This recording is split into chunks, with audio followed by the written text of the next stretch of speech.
Hari ini kita akan melanjutkan tentang teori ontologi, tentang realitas, kemudian paradigma-paradigma penelitian ya. Ini sangat penting bagi Anda semua, karena setiap Anda nanti mempunyai topik penelitian tertentu, mau nggak mau harus mengambil asumsi filsafat sains dasar ya. Nah, salah satu cara mengklasifikasikannya asumsi ontologis, asumsi epistemologis, asumsi aksiologis. Itu hanya salah satu cara menamai asumsi-asumsi dasar filsafat sains dalam penelitian Anda. Bukan the only way. Ya, ini penting. Walaupun itu cukup populer. Ya. Terutama sekarang karena bidang-bidang penelitian STI ini sangat terkait dengan social science juga. Sebagai contoh yang paling sederhana, kalau Anda mengukur maturity level atau tingkat kematangan IT sebuah perusahaan atau institusi pemerintah menggunakan COVID, ya, itu nggak bisa menggunakan paradigma logiko positivistik yang logis dan empiris saja. Kalau dipaksakan akan gagal. Juga kalau Anda misalnya sedang mau membangun smart city, barangkali Anda nanti ada yang jadi wali kota begitu, itu pengambilan asumsi filosofisnya harus handal dan bisa dipertanggungjawabkan. Kalau enggak, ya program Anda bakal mental ya, bakal tidak bisa diterima dan tidak bisa menghasilkan apapun. Ya, supaya lebih jelas ya, bahwa dalam setiap pencarian kebenaran apapun, penerapan kebenaran apapun itu mau nggak mau kita harus mengambil beberapa asumsi filosofis.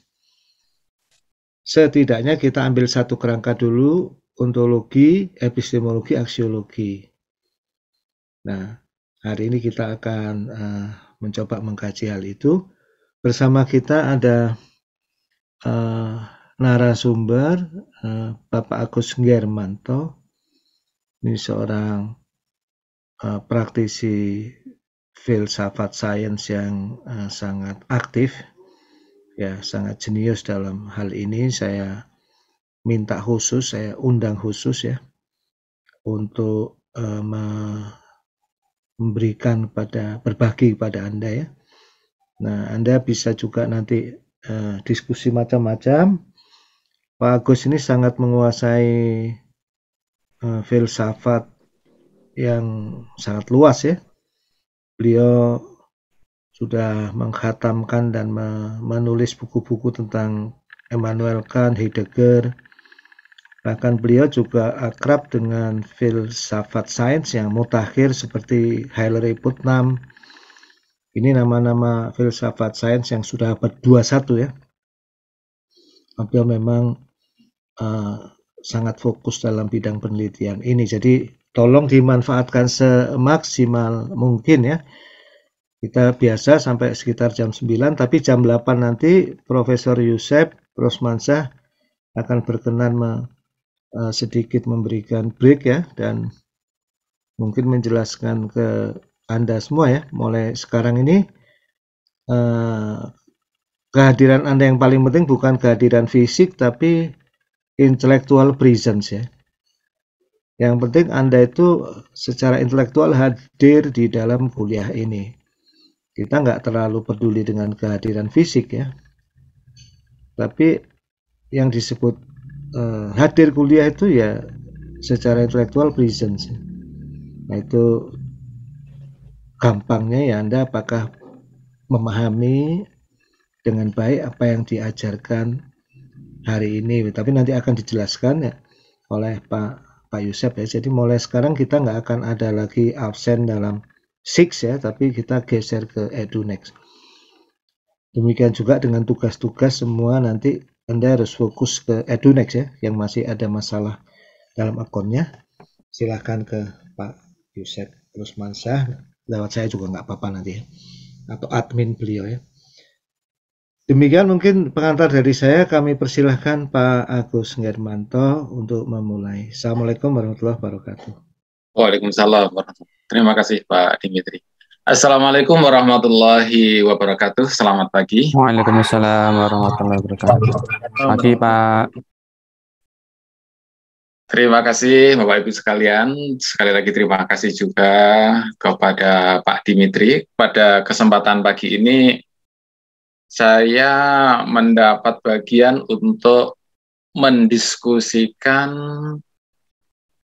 5 paradigma atau 5 mazhab filosofi, 5 mazhab filsafat yang umumnya kita bisa pakai untuk penelitian, untuk filsafat sains. Nah, karena sejatinya banyak sekali paradigma, karena banyak sekali aliran filsafat, maka ketika kita membahas 5 paradigma kali ini, itu adalah hanya sebuah perwakilan saja.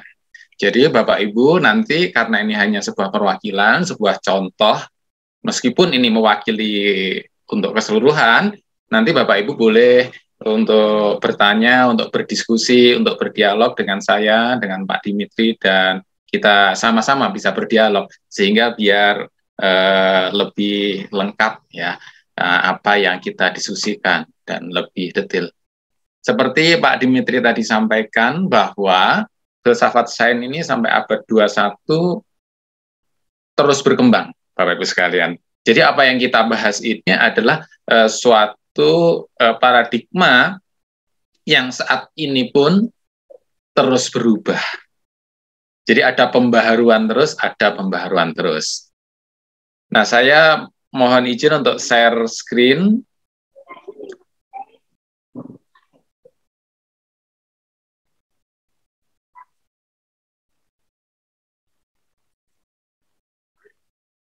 Screen saya sudah bisa kelihatan, Bapak Ibu sekalian ya? Sudah Pak. Oke. Secara umum, kita membahas filsafat memang membagi menjadi 3 bagian.